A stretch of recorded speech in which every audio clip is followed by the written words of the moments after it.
നമസ്കാരം. Donald Trump American പ്രസിഡന്റായി ചുമതലയേറ്റപ്പോൾ ആദ്യത്തെ പണി കിട്ടിയത് ചൈനയ്ക്കാണെന്ന തരത്തിലൊക്കെ വാർത്തകൾ ഇതിനോടകം തന്നെ പുറത്തു വന്നിട്ടുണ്ട്. ട്രംപിന്റെ പുതിയ നയപ്രഖ്യാപനങ്ങളെ ലോകരാജ്യങ്ങളെല്ലാം ഉറ്റുനോക്കുകയാണ്. ഈ ഒരു അവസരത്തിൽ തന്നെ ഇന്ത്യയിൽ കൂടുതൽ നിക്ഷേപങ്ങൾ നടത്താനുള്ള തീരുമാനവുമായി ഡൊണാൾഡ് ട്രംപിന്റെ റിയൽ എസ്റ്റേറ്റ് കമ്പനി തയ്യാറെടുക്കുകയാണെന്നാണ് വിവരം. കൂടുതൽ ട്രംപ് ടവറുകളും ഇന്ത്യയിൽ പണിയും.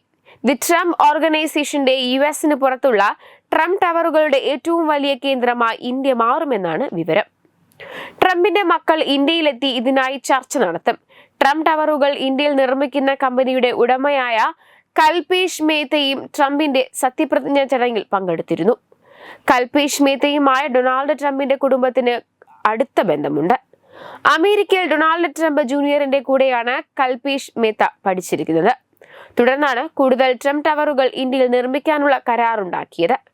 ട്രംപ് അധികാരമേറ്റതോടെ കൂടുതൽ നിക്ഷേപം ഇന്ത്യയിൽ നടത്താനാണ് തീരുമാനിച്ചിരിക്കുന്നത്. ഇതുമായി ബന്ധപ്പെട്ട് കൽപേഷ് മേത്ത ഡൊണാൾഡ് ട്രംപിന്റെ മക്കളായ ഡൊണാൾഡ് ട്രംപ് ജൂനിയറും എറിക് ട്രംപും ഇന്ത്യയിലേക്ക് എത്തുകയും പദ്ധതിയുമായി ബന്ധപ്പെട്ട് കൂടുതൽ ചർച്ചകൾ നടത്തുകയും ചെയ്യും. റിയൽ എസ്റ്റേറ്റ് രംഗത്തെ ബ്രാൻഡഡ് ലക്ഷറി അപ്പാർട്ട്മെന്റുകൾ വികസിപ്പിച്ച് വിൽക്കുന്ന കമ്പനിയാണിത്. മുംബൈയിൽ ഉൾപ്പെടെ കമ്പനിക്ക് പ്രൊജക്ടുകൾ ഉണ്ട്. ഗുരുഗ്രാമിലും മുംബൈയിലും പൂനെയിലും നിലവിൽ ട്രംപ് ടവറുകളുണ്ട്. അതിനു പുറമെ 6 ട്രംപ് ടവറുകൾ കൂടി നോയിഡ, ഹൈദരാബാദ്, ബംഗളൂരു തുടങ്ങിയ വിവിധ ഇടങ്ങളിലായിട്ടായിരിക്കും നിർമ്മിക്കുക.